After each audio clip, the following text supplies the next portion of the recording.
नमस्कार दोस्तों। आज हम इस वीडियो में बात करेंगे महाशून्य ध्यान यानी कि महासमाधि की स्थिति के बारे में। दोस्तों, ध्यान कई प्रकार का होता है। एक प्रकार ये कहता है कि आप शून्य में चले गए यानी कि आप ध्यान की महासमाधि अवस्था में चले गए, और दूसरा प्रकार कहता है कि यह समाधि का प्रथम स्तर है। इसके बाद आपको महासमाधि मिलती है जहाँ ज्ञान की गंगा स्नान मिलती है। फिर एक समय बाद आपकी जानने की जिज्ञासा भी शून्य हो जाती है, या आप सब जान जाते हो आत्मा परमात्मा के बारे में, या यूँ कहे कि आप जो जानना चाहते हो वो सब आप जान लेने के बाद भी शून्य ही आ जाता है। फिर अगर इतना ज्ञान एकत्रित होने के बाद अगर आपका मन शक्ति को प्राप्त करने को लालायित हो गया तो आप एक दूसरे मार्ग पर आ जाते हो जहां आपको कई मानसिक और आध्यात्मिक शक्तियां मिलती है, जिस शक्ति से आप अपनी भौतिक जीवन की हर वो सुख हासिल कर सकते हो जो आपको अपनी लाइफ में चाहिए। और यदि मन अभी भी धीरे रहा, उसने उस शक्तियों को उपयोग में लाने का मन नहीं बनाया, तो आप फिर से शून्य में चले जाते हो जहां आपको ईश्वर की साक्षात्कार हो सकता है, या फिर आपके भीतर ही आपके खुद ईश्वर दिखाई देंगे।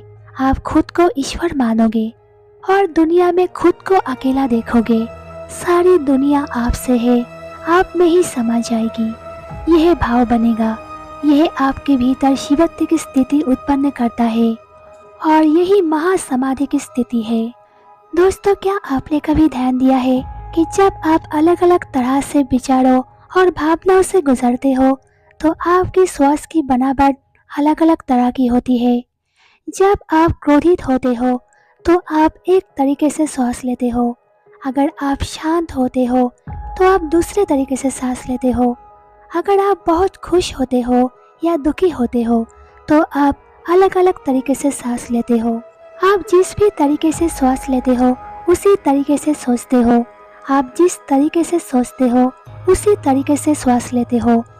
इस श्वासों को कई रूपों में शरीर और मन के साथ दूसरी चीजें करने के लिए एक माध्यम के रूप में इस्तेमाल किया जा सकता है। दोस्तों, प्राणायाम वह विज्ञान है जहां सहज होकर एक खास तरीके से श्वास लेने पर आपके सोचने, महसूस करने, समझने और जीवन का अनुभव करने का तरीका बदला जा सकता है।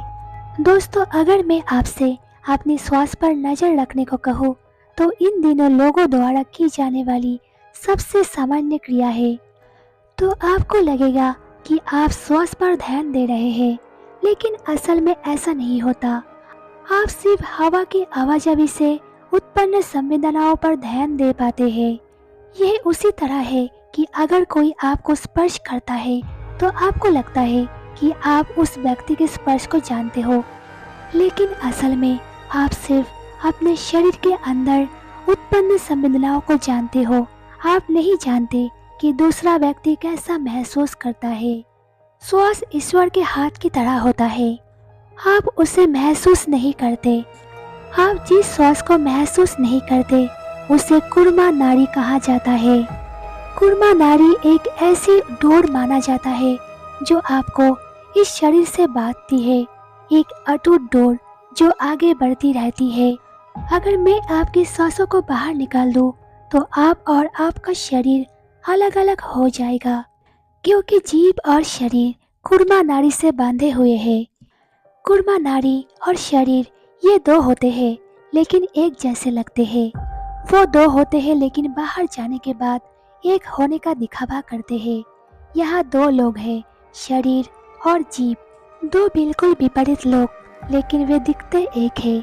दोस्तों, अगर आप श्वासों के जरिए अपने अंदर गहराई तक जाते हैं, श्वासों के सबसे केंद्र तक, तो वो आपको उस बिंदु तक ले जाएगा जहां आप असल में शरीर से बांधे हुए हैं। एक बार आप जान गए कि आप कहां पर बांधे हुए हैं और कैसे बांधे हुए हैं, तो आप अपनी इच्छाओं से उसे खोल सकते हैं। आप जागरूकता के साथ शरीर को उतनी ही आसानी से छोड़ सकते हैं जैसे अपने कपड़ों को। जब आप जानते हैं कि आपके कपड़े कहाँ बांधे हुए हैं तो उन्हें निकालना आसान होता है। जब आप नहीं जानते कि वो कहाँ बांधे हुए हैं तो आप कहीं से उन्हें खोजे, वो नहीं निकलता। यही बात शरीर पर भी लागू होती है। अगर आप नहीं जानते कि आपके कपड़े कैसे बांधे हुए हैं और आप उन्हें उतारना चाहते हो तो आपको उन्हें फाड़ना पड़ेगा। इसी तरह अगर आप नहीं जानते कि आपका शरीर कहाँ पर आपको बांधा है तो अगर आप उसे छोड़ना चाहते हो आपको उसे किसी न किसी रूप में नष्ट करना या तोड़ना होगा। लेकिन अगर आप जानते हो कि वो कहाँ बांधा हुआ है तो आप बहुत स्पष्ट रूप से उसे एक दूरी पर पकड़ सकते हो। आप जब भी उसे छोड़ना चाहोगे तो जागरूकता के साथ उसे छोड़ सकते हो। दोस्तों, जब कोई अपनी इच्छा से पूरी तरह शरीर को छोड़ता है तो हम उसे महासमाधि कहते हैं। इसे आम तौर पर मुक्ति या मोक्ष के रूप में भी जाना जाता है। आप संभाव के एक असाधारण अनुभव पर पहुंच गए हो जहां शरीर के अंदर क्या है, शरीर के बाहर क्या है, उसमें कोई अंतर नहीं है। खेल खत्म हो चुका है।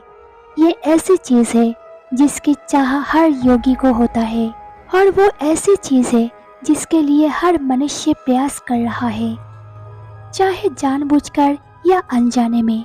वो किसी न किसी रूप में अपना विस्तार करना चाहता है और यह परम विस्तार है। बस इतना है कि वो ईश्वर की ओर किस्तों में जा रहा है, जो एक बहुत लंबी और असंभव प्रक्रिया है। अगर आप 1 2 3 4 5 गिनती करते रहो तो आप लगातार गिनती करते रहोगे, आप कभी अनंत तक नहीं पहुंच पाओगे।